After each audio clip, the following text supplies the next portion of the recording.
Hey there, fellow readers. Rambling Collector here, and we are back with another book review for all of you today.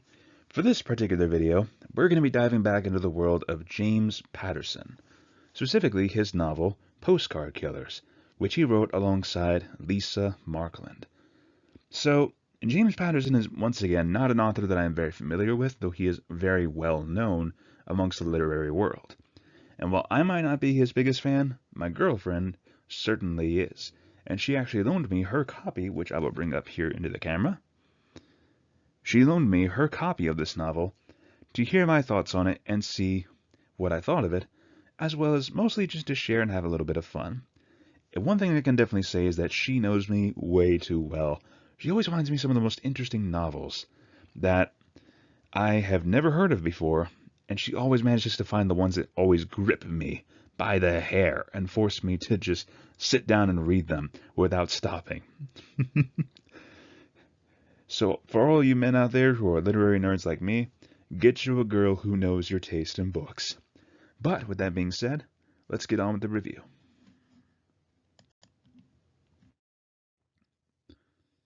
So first of all, I want to say this much. At a well-rounded 420 pages, this story packs a fast-paced murder mystery that keeps you engaged from start to finish, which of course, James Patterson is well known for murder mysteries or cop-style stories and whatnot.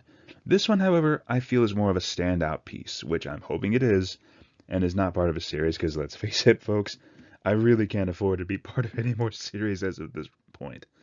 But, with that being said, the main premise of this story is that we have our two murderous siblings, Malcolm and Sylvia Rudolph, who go around the entire continent of Europe, visiting various different countries, finding young couples, slitting their throats after getting them drunk and knocking them out with copious amounts of marijuana and alcohol, slitting their throats and then posing them like they are famous works of art, copying instances such as the Mona Lisa, to the Scream, to even, of course, Adam meeting God, or the Sistine Chapel ceiling, which that is really messed up to think about for that particular premise. But we follow our two main characters of Jacob Cannon, a NYPD police officer who is on the hunt for these two particular criminals, especially since he is personally involved due to the murder of his daughter Kimmy and her betrothed. And they had actually just went off to visit one of the countries before having their throats cut, and Jacob has been on a personal vendetta ever since. Along the way, he winds up in Sweden, meets a young woman named Desi, and one of the things that I will feel is a highlight of this novel is their growing relationship from strangers working on a case together to a romantic relationship throughout the novel, which felt natural and quite well paced if you ask me. It's not like they just instantly saw each other and were instantly starstruck. No, they had a mission that they were trying to, first of all, solve, which was, of course, finding out who these postcard killers were, what they were after, and why they were doing this. But over the process of it, they grow closer together, and I felt that was very well done and very natural. And not to mention, of course, our killers, siblings Malcolm and Sylvia Rudolph, we follow them as well within a few chapters throughout the story.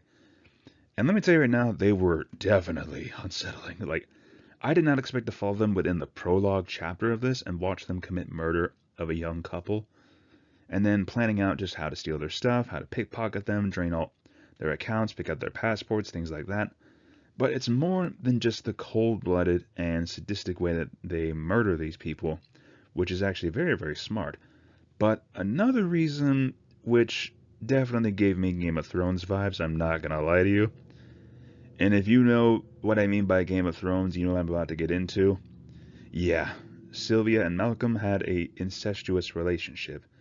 And oh dear God, as soon as I read that, I'm like, oh great, I didn't know I was reading Game of Thrones again. But another thing though, another big highlight is that the short chapters made this novel an addictive read that always left me hungry to find out more. And I feel like that is going to be a common strength with James Patterson novels. I noticed this in the last book that I read of his called Escape, which is actually the third book of the Black Book series, which I plan to read more of those at some point. I really do. But it's because of these short chapters that makes it where you can just follow along with. It makes it easier. It makes it like, oh, I finished this chapter today. Well, let me see if I can keep going. And then you find out you finish another one. And before you know it, throughout the day, you'll have finished like maybe 5 chapters without even realizing it. I feel like that is a great strength of James Patterson's writing. He keeps you engaged. He knows that sometimes if you drag it out a little bit too much, you might lose focus on the story and whatnot, so he pays attention to that by grabbing yours, pulling you in with these short chapter lengths to encourage you to keep going. And I will say, this story definitely has a satisfying conclusion with them catching the Rudolphs, Jacob, Cannon, and Desi, of course, by them catching them. And wow, first of all, just the things that you find out about these siblings and what they did, what they have went through throughout their lives, their backstories and stuff like that, it gets really deranged the further you go.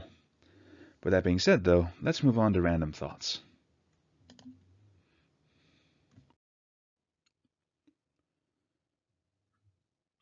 So, my random thoughts segment here, and this is just me babbling away, so you can skip it if you want, but hear me out. I have read quite a few murder mysteries at this rate, not so much series-wise, but just various different pieces or bits and pieces of various different areas. For instance, I have read a lot of the Jim Butcher's Dresden Files, which I plan to review more of at some point, but I've also read now a couple of James Patterson works, as well as some very well-known indie works, such as Jacob Brannan's Dance with the Devil. And somehow, I always keep getting pulled back into these ones, just because they're fascinating to see these murders being solved, seeing how these investigators figure things out from even the most minute detail, seeing how they break it down, bring it out, and just are able to solve the case like that. It's always fascinated me, especially seeing the characters who are involved, the main cast of it especially, which also reminds me a little bit of Moriarty the Patriot. By the way, really good manga, would recommend. I have also reviewed that one if you want to check it out, but it is not my greatest work. It's one of my earlier videos. Forgive me for the poor quality. I apologize for that.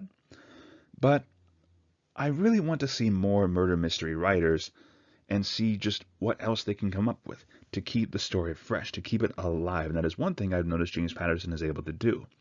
He's able to keep the story fresh in your minds by shortening these chapter lengths and being able to grab it where you are instantly pulled in, wanting to know more, and you feel proud of yourself for accomplishing this many chapters in, let's say, a day or so.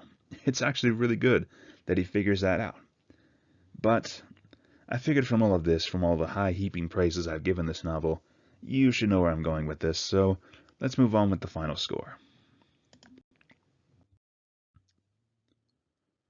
So overall, I have to give Postcard Killers a solid 10 out of 10. It was an engaging story that kept me hooked from start to finish for multiple days on end, which is not something a lot of books can claim. As you've all noticed, sometimes my reviews might slow down a little, but James Patterson, he always manages to hook my attention from start to finish. And I will say this much, if you're a fan of his, let me know some of your other works that you might have read from this author, or some that you would want me to see or read or review in the future. I would love to hear your all's thoughts. But if you enjoyed this video, feel free to leave a like, comment your thoughts down below, or subscribe if you're interested for more. And if you want to see some of the other books I have reviewed, I will leave a link to my Book Rambles playlist, or if you want to see some of the other indie works that I've covered, I will leave a link to that playlist as well. Most of all, you guys, I just hope you all enjoyed this video. It really means a lot to me that you've stuck around this long. And if you have any other reviews or books that you want me to do for the future, please feel free to let me know. I'm always open to suggestions. With that being said, this is Rambling Collector, signing off for now. Have a great day, fellow readers, and I will see you all in the next review.